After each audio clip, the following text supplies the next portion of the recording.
Channel আনন্দের মুখোমুখি আজ জনপ্রিয় লোকশিল্পী কাজল গাইন। আমরা জেনে নিব তিনি ঠিক গানের জগতে কিভাবে এলেন, একটি গোপন কথাগুলো আমাদের চ্যানেল আনন্দকে বললেন সেই জনপ্রিয় শিল্পী কাজল গাইন। আমাদের সঙ্গে থাকুন, চ্যানেলটিকে সাবস্ক্রাইবও করে দিবেন। আমরা আজ মুখোমুখি হয়েছি জনপ্রিয় লোকশিল্পী এবং বাউল শিল্পী কাজল গাইনের সঙ্গে আমরা কথা বলবো। তো আমি একটা প্রথম প্রশ্ন করছি, আপনি এই গানের জগতে ঠিক কিভাবে এলেন? সেটা তো একটা মানে কি বলবো, অনেক বড় প্রশ্ন করেছেন। কলকাতায় একটা মেলা হয়, খুব নামি দামি মেলা। তো সেখানে আমি মেলা দেখতে যাই সাধারণ একটা শ্রোতা হিসেবে। তো সেখানে আমার কিছু বন্ধু বান্ধব থাকে, তো তারা জানতো আমি অল্প অল্প গান করি। আর সত্যিই করতাম, অল্প অল্পই গান করতাম। এত মানে এখন যেভাবে গাইছি প্রত্যেক দিন সেভাবে তো করা হতো না।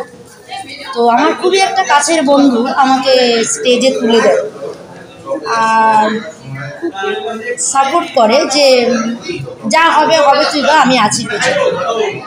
তো সেখানে আমি ফার্স্ট কবি বিজয় সরকারের একটি গান করি। গানটার কথা হচ্ছে আমি পাজর ভাঙা বুক জিরাবো।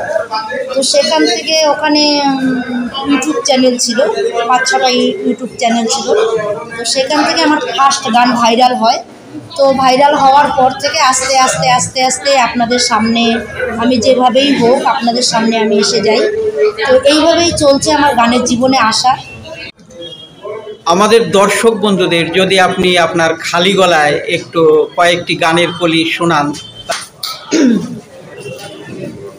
কে বলে পাগল সে যেন কোথায় রয়েছে কতই দূরে, তাই মন কেন এত কথা বলে, ও পাগল মন মনে রে, মন কেন এত কথা বলে।